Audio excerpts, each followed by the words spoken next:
Wednesdays at 7, sharp as can be. Blue gals calling, come knit with me. Hey guys, it's Blue Gal. Good to see you guys. Thank you for watching.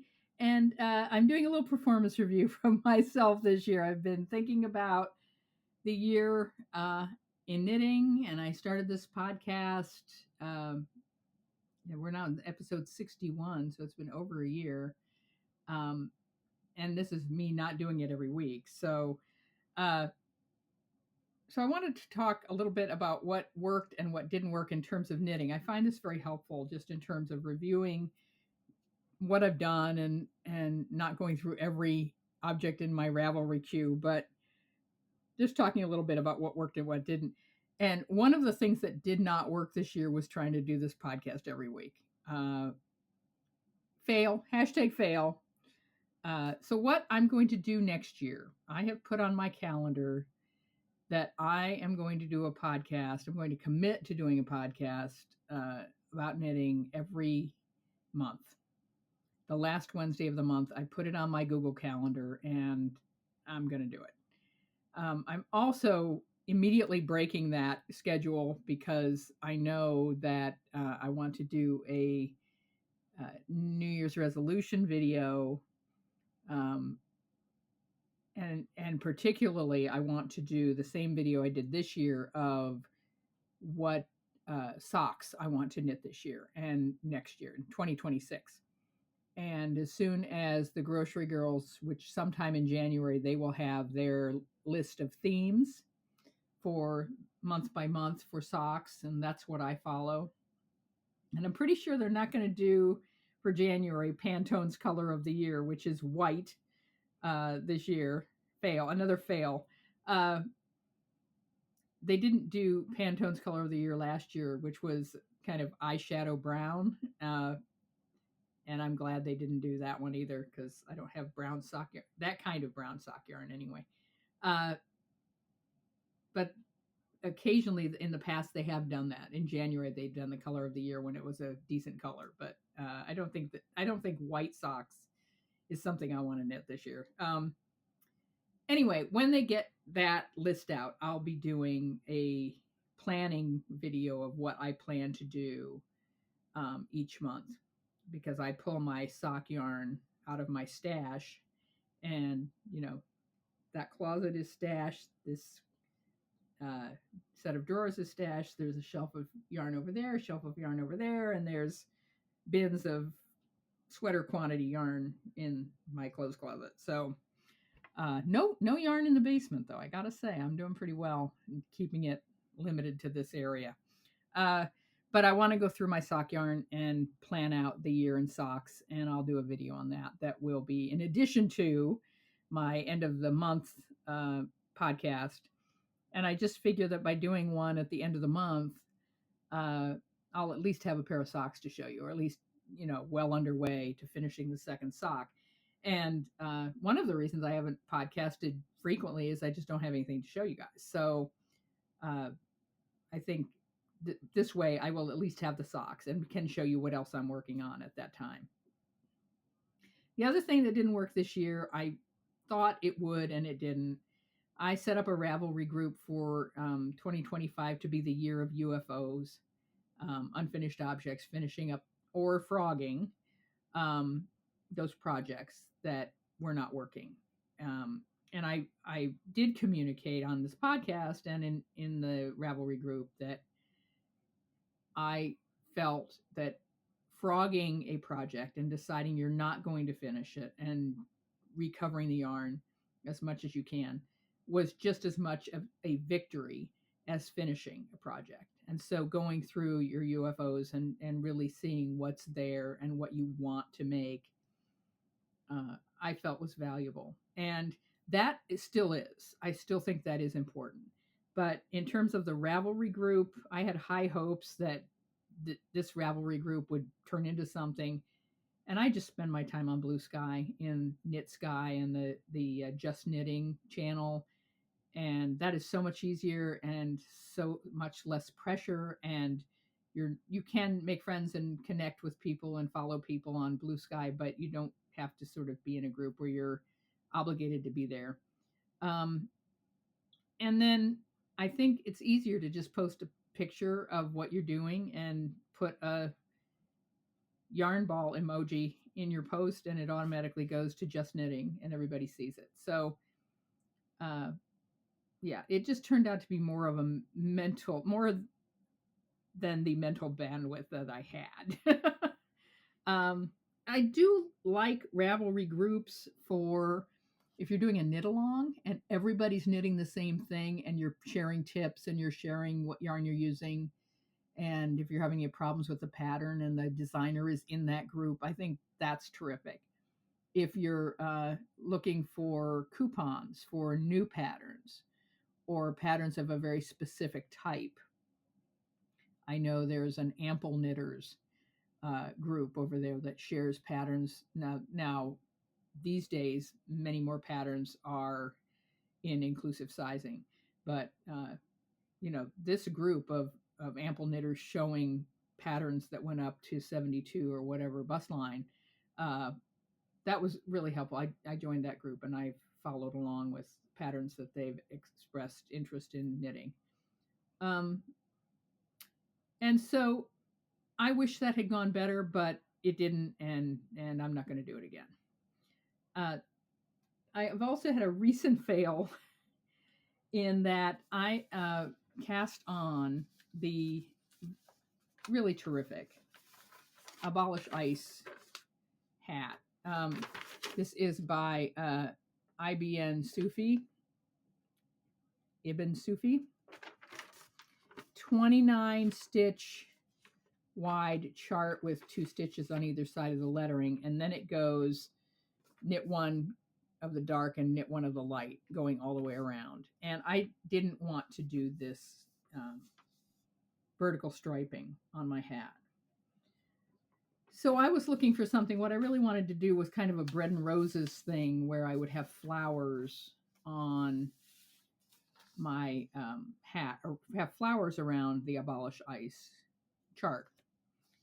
And I cast on to make a hat, and what I thought I was going to initially do was have Abolish Ice and then use the Caitlin Hunter Alpine Bloom hat. And this chart is, I know those of you that have done things like this know that chart's too wide. This chart is 20 stitches wide. And so having this 29 stitch chart added on and then trying to make the 10 stitches, the half the chart or whatever, make it work. I did cast it on and I thought, okay, it's either going to be way too big or too small. And I went too small. And this is barely 17 inches around. It would be a baby hat, I suppose. But baby heads are not necessarily that much smaller than adult heads. They really aren't. But you can see the ice chart is working really well. And then the leaves, you can see the leaves on there. Knitting up, it's fine, but the size is really off. And I did do knit one through the back loop, purl one for the ribbing, which is another modification I did. That takes a lot of time, but I like the result of that. I like I just like how that turned out. But I had to do this over because this is just too small. Now, what I may do with this is actually go ahead and knit it up through the flower, right? Not just the bottom flower. Just where this bottom flower is, and finish off the Abolish Ice chart, and then whatever I need to get to. And then I may make this into a Kindle cover because I think I could sew it up in such a way that, it would look okay. Make it into some sort of cover for something. But it's not going to be a hat. It's too small. So I cast it on again. And this time I am using, this is Fair Enough Cowl, which has lots of little patterns in it. And I'm starting off with this little floral pattern at the bottom, and I think I'm just going to repeat that going up. Uh, that is a 6-stitch pattern, not a 20-stitch pattern, so it was much easier to get 21 to 21 and a half inches of stitches charted out and make that chart work. Now I'm using two kinds of yarn. I'm using the palette, middle child. This is for middle child. She wanted a very high contrast. She really wants to see the abolish ice on her hat. So I knit for her the Eat the Rich hat in 2 shades of green, you may remember, to make it very subtle and make it look like money, which she really liked that. But on this one, she said, no, I really want to see abolish ice when I walk down the street. I want everybody to see it. So I'm using these 2 contrasting colors. This is palette, which is a definite fingering weight wool. And I'm combining it with, and I probably won't do this again, I'm combining it with Worthington by Valley Yarns. This is a yarn.com yarn, which is a very good dupe in terms of fiber content and feel for Rowan felted tweed. And I may get enough of this at some point to knit a sweater. It is, I love Rowan felted tweed for how it feels and how it knits up, but it's just too pricey.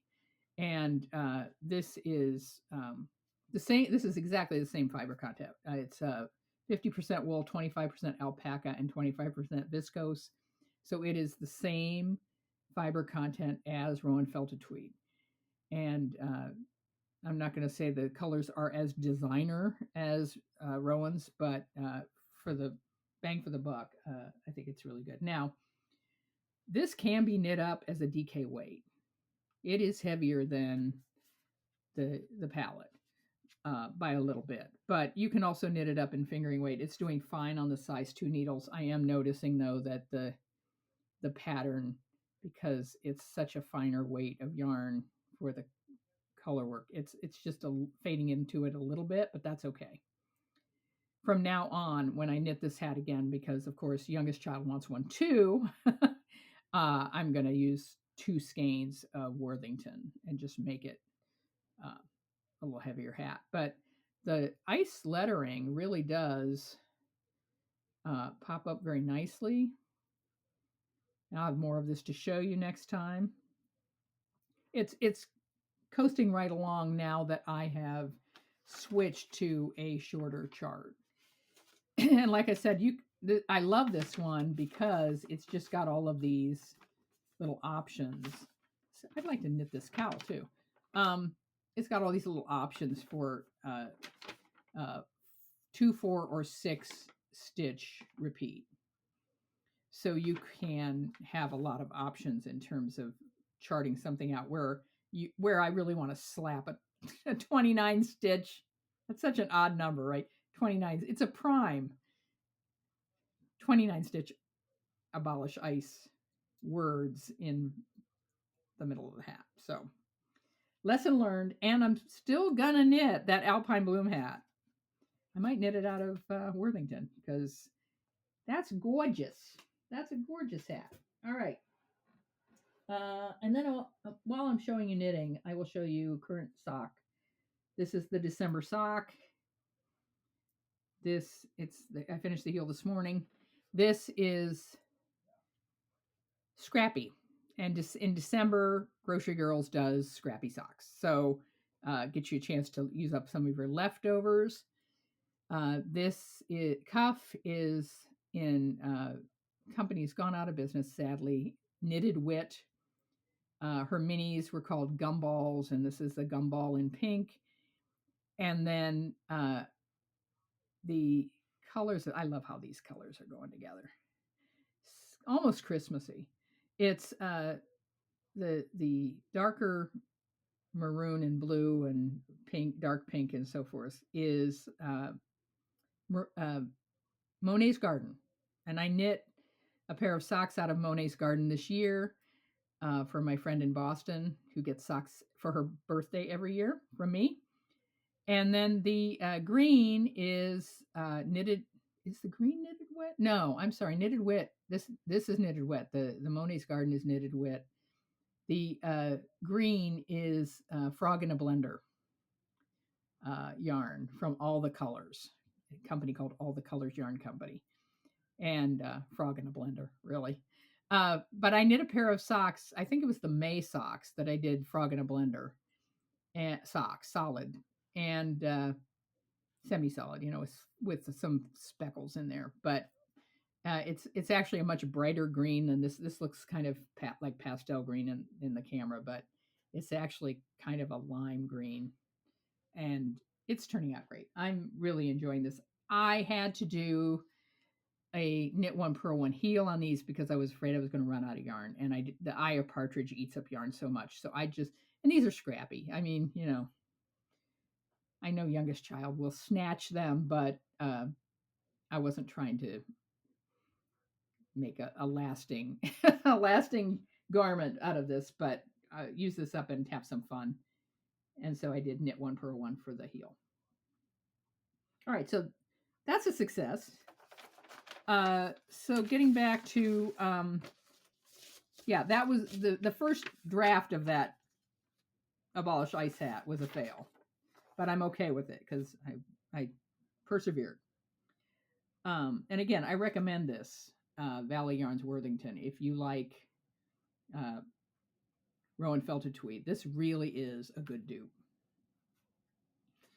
All right, so I want to talk about what did work for 2025.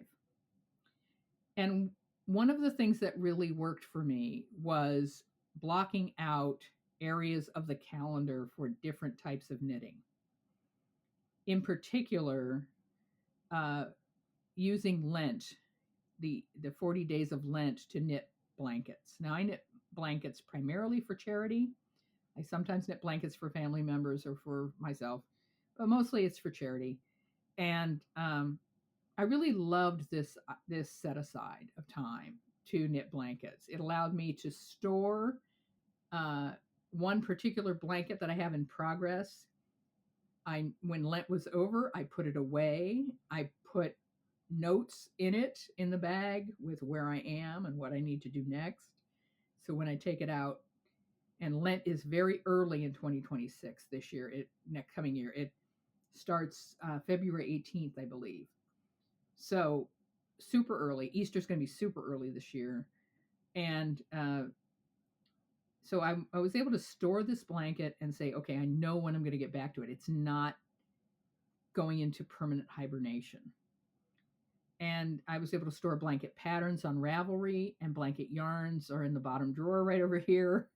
And so everything is in hibernation, but with a specific plan to get back to it at a specific time.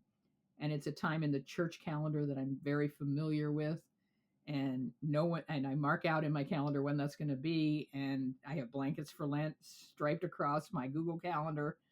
So, I mean, you'll be a part of that. You'll see in February and March podcasts where I am with my blankets. And then the other thing I do, I do participate in Sock Week in July.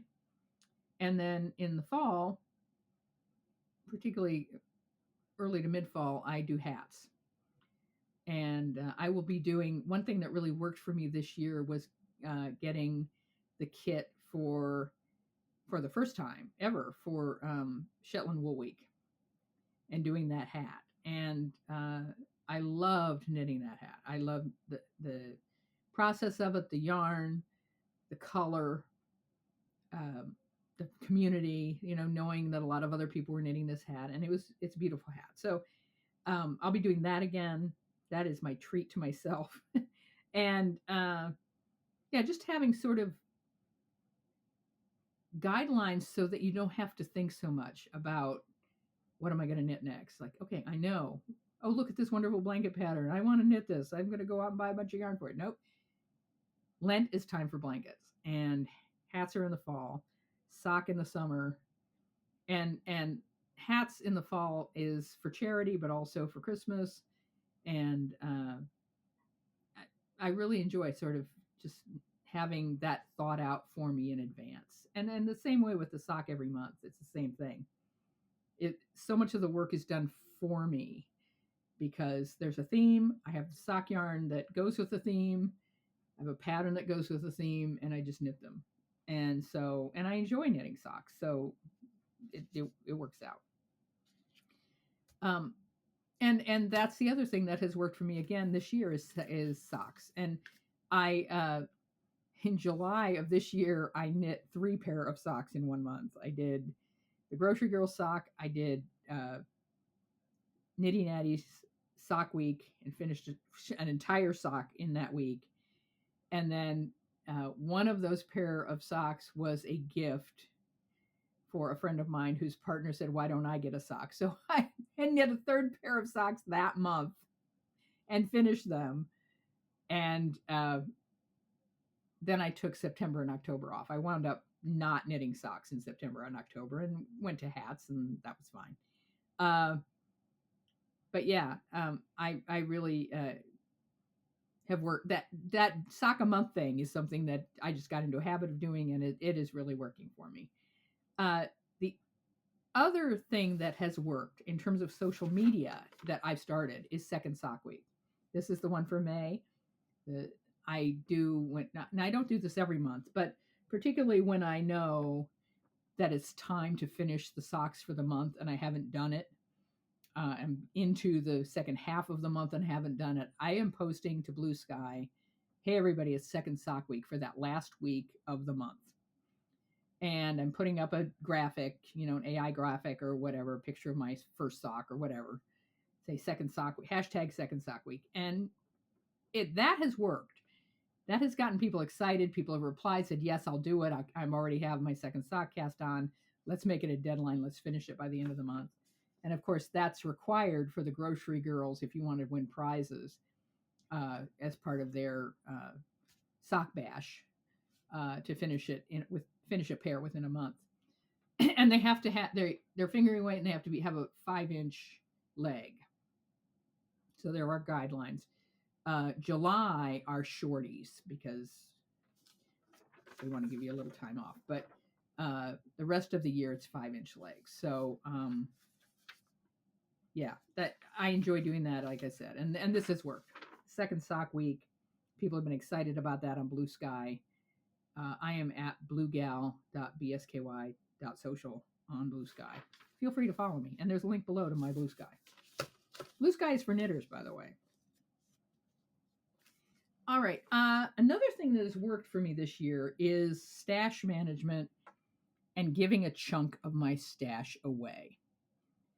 And I've done this a couple of ways. One is in September, October, I take leftover yarn and I bag it up in Ziplocs in kits with a free hat pattern and hand them out to my members of my knitting guild.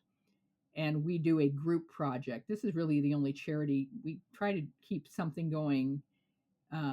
We used to do blanket squares, 12-inch squares for blankets, and COVID just stopped all that. But now we're doing hats, both for the homeless and also for a local elementary school. And I hand out yarn from my stash, made up into kits, and it's stuff that just I have an oddball or something. There's oddballs all over this house, so I do that. And then so that gets rid of about 16 hats worth of yarn, particularly the Losy hat, Losy, which I've talked about before, leftover sock yarn where you hold 2 strands of sock yarn together on size 6 needles and knit a hat out of it. And that's a free pattern on Ravelry, Losy. You can go and take a look at that. It's a fun way to mix colors, and I've had a lot of success with that. But giving away stash, I have found a local craft group. Our guild meets in their building, and they have a sale every November of craft supplies. And this year I took 2 garbage bags, very quickly grabbed and thrown together of acrylic yarn, leftover yarn, junk yarn, craft supplies that I knew I was never going to use, and got rid of it. And I'm really happy that I did that. I don't miss any of it. And so this year I'm planning to do both of those things again in tandem. So September, October we'll give away hat yarn. The stuff that's left over that nobody takes is going to go to, because the guild is meeting in that building. I can say, okay, you get all this for your sale because nobody wants it. I don't want to take it home. So we'll just drop it off for the sale. And then I can also bring more when they start collecting stuff and organizing it for the sale. And having somewhere where I know it's going to be appreciated and get sold and be used to fund the building where our guild meets, it's win-win-win. And this year, a lot of my yarn has to earn a place in my stash. And I want to get to the point of having only yarn that I love and that I want to make something with it. And I'm pretty good about that so far, but I think I could be better. And I think there is a way to really sort of critically look at some of this stuff and say, okay, it's got to go. Particularly, I mean, that's something I did with the sale this year. There was some blanket yarn that was just, no, I'm just not gonna knit a blanket out of this. It's not working for me. And there is I'm excited about a pattern that I'm going to show you in January also. This is jumping to a totally different topic, but I found a sweater pattern that, along with the Losi hat, also strands 2 sock yarns together on size 8 needles. So it's very drapey, and I will show you that in January. I'm excited about knitting that. And let me show you something else. I don't want to get all TikTok trendy here, but this is something that's really worked for me. These are pill containers, and they're large. You can get them in different sizes, but these are large pill containers. There's 7 of them. They screw together like a magic wand and you put your pills in them. And these do not have Monday through Friday. These do not come with Monday through Friday stickers. If I was going to use them for pills, I would want them to come with Monday through Friday stickers, but they don't come with that. But these are cheap plastic. The screw tops are not the greatest, but you can unscrew them, and they each have a little lid. So if you just wanted to take, like I said, I have my markers in these, right? And different kinds of markers.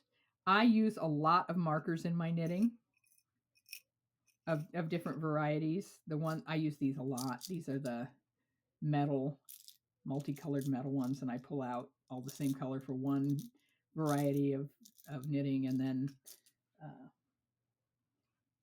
on this one I use the Miss Babs, the little Miss Babs stitch markers, and then I have a light bulb marker for the end of the round. So that's what these are, and up in there is the light bulb ones. Anyway, great little storage solution for stitch markers. And like I said, I use stitch markers a lot in my knitting. I mark where I am, where I'm going to be. And I like to have different kinds for end of the round, and I like to have different kinds for, a cable versus seed stitch or whatever I'm doing in terms of where I'm at. I have the big ones, the big plastic ones, the light bulbs, the big drop ones. Anyway, I did get these off of the Big Evil Amazon, and I have a link to that, but I'm not making any money. I'm not an Amazon influencer or associate or whatever. I'm not making any money off of that link. If you can find these somewhere else, if you can find them at a dollar store or wherever you want to get them, that's great. But pill containers are a good storage solution for a lot of things. I have another pill box that I use for earrings when I travel. Same kind of deal.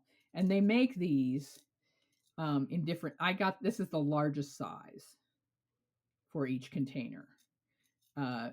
You can get them, much flatter. You can get them where they're half this height, still screwed together like this. But I wanted the big one, and they don't fit on my shelf next to my knitting spot in the living room, so I have them 3 and 4. But you can do whatever. And each one has a lid, so the lids screw together, but each one has a lid. So, although they don't always unscrew easily, that is the downside. They're cheap. So, let's see if I can get there. Get this one. Yeah, there we go. So they each unscrewed, and they each have a lid, their own lid. So you can, if you want to put one in your knitting bag for when you're going to travel or whatever, and just use them, or 2, or whatever you want to do.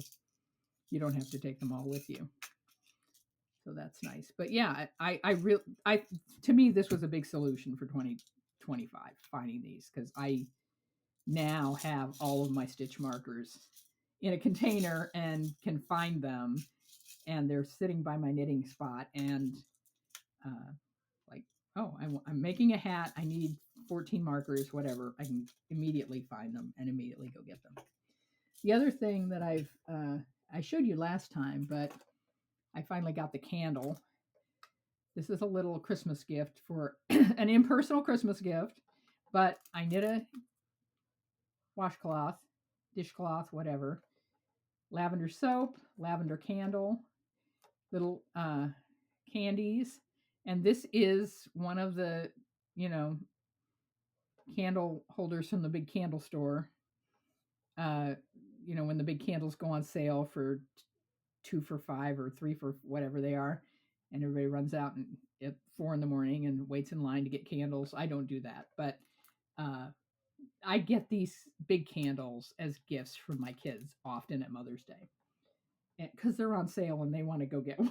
Is what happens. But so I've had a lot of these containers left over, and I wash them out. That's the big time constraint, is getting the labels off of these and getting the wax out and getting the bottom label scrubbed off and so forth. But once you have them clean, you can stuff them with soap and candle and a dishcloth and some candies, and it, for somebody at church, or for a babysitter, or somebody that or someone you love, and you want to give them something lovely that you knit, that's not a big time constraint. This is kind of fun. This was one of my ideas. All right. Have anything else to share? I think it's been a good year. I think I've learned a lot, and I'm being honest and careful with my time. So I'm grateful for that. I'm going to have a sip of tea, and then I'm going to read something. I won this book. I won it. My knitting guild does a Christmas party where they have a drawing, and I brought a lot of yarn from church that was donated to church from people who had passed away, and my church projects, the Stitch and Go group, cannot use non-acrylic yarn. So when people donated other yarns, I put it together for the guild drawing, and then what the guild gives back to the church is hats.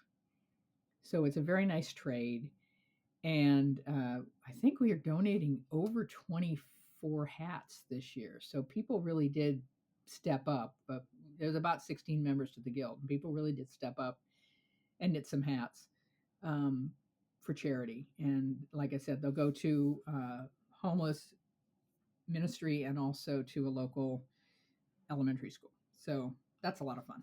Anyway, in the drawing, one of the non coming from Fran prizes was Brooklyn Tweed's Knit and Crochet Blankets hat book by Jared Flood.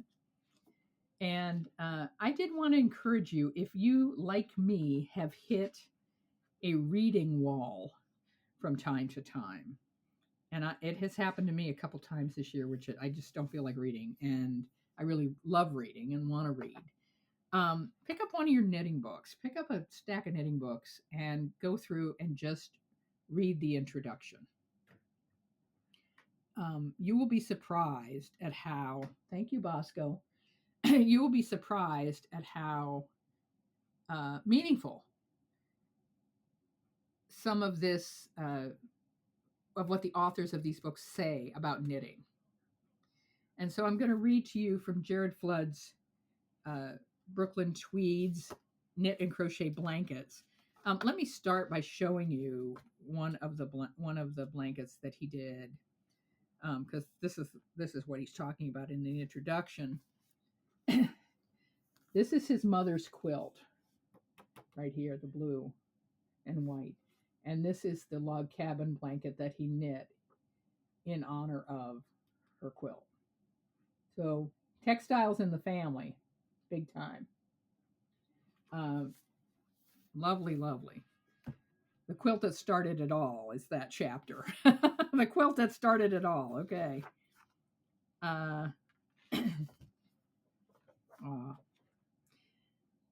This book is dedicated, it says, for my father, Jeff Flood, whose beautiful soul left our world during the creation of this book. Dad, I love you. I miss you. Thank you. Dad, I'm telling you, my dad went into hospice Thanksgiving. Okay. Gotta tell you. Okay, so I'm going to read from the introduction.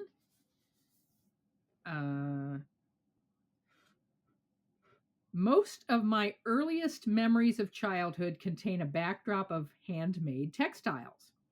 Drawerfuls of hand-stitched quilts in tonal batiks, warm knitted and crocheted afghans in shades of natural wool unfurled over the couch, hand-sewn shirts and pants, usually in coordinating fabrics, that my older brothers and I would wear proudly into the world of 80s fashion. My mother was and is a boundless well of textile passion and creativity, and her choice to share these gifts with our family added layers of meaning to my childhood that I still cherish today. As a highly sensitive and tactile young person, I found special power in snuggling under one of my mom's handmade creations. Memories of their texture and even their scent are still vivid. On some level, I understood that these cozy and beautiful fabrics came from many loving hours of stitching and care, well before I could appreciate such things from a technical perspective. While my mother's expansive quilting, knitting, and crocheting pursuits nurtured my deep love of color, pattern, and texture, more than anything else, I remember the feelings they inspired. The power that handmade objects had to make me feel cared for and safe was deeply comforting. And this has been something I've striven to achieve in my own home as an adult. I've worked as a yarn and textile designer for the better part of 2 decades and find that these sense memories from childhood still drive much of my creative work today. Knitting and crocheting, as with most forms of handwork, are slow, mindful processes that have the power to infuse everyday objects with deep meaning. I created this book in hopes of giving knitters and crocheters more opportunities to infuse meaning into their lives and homes through craft. I reflect often on how much the handmade home environment that I grew up in has shaped not only my creative pursuits and my career, but also the things I value about my living space. For me, home is a refuge, a safe place to fully be yourself, a place to share food and conversation with the people who mean the most to you, a nest for recharging and healing, and best of all, a place where we grow and learn. Knitting and crochet are wonderful ways to cultivate this kind of presence at home and serve as a form of meditation and centering for many crafters, including myself. The 25 designs in this book are the work of 16 designers who have joined me in collaboration, along with 4 creations of my own. While the patterns here will provide enjoyable knitting or crocheting as written, the photographs and creative concepts in the book are meant to inspire your own unique exploration and creativity. Blankets are blank canvases for your ideas, and I hope this collection gives you a taste of what you can do when exploring this genre. So here's to many cozy evenings on, under, or in the midst of making your next family heirloom. And I have to say that some of these patterns, all these patterns are fairly simple. Some of them are kind of ornate. This cable one, for instance, that's going to take a little time to make. Some of them are a little derivative. I mean, it's hard to make a totally unique blanket, right? Because everything's been done before. And he does say, like, this one is an homage to Hap shawls, and it absolutely is. I there's a shadow knitting pattern in here that I don't believe, I need to double check, but I don't believe it mentions Vivian Hawksborough, and it really should. I'm just going to say it really should. But other than that,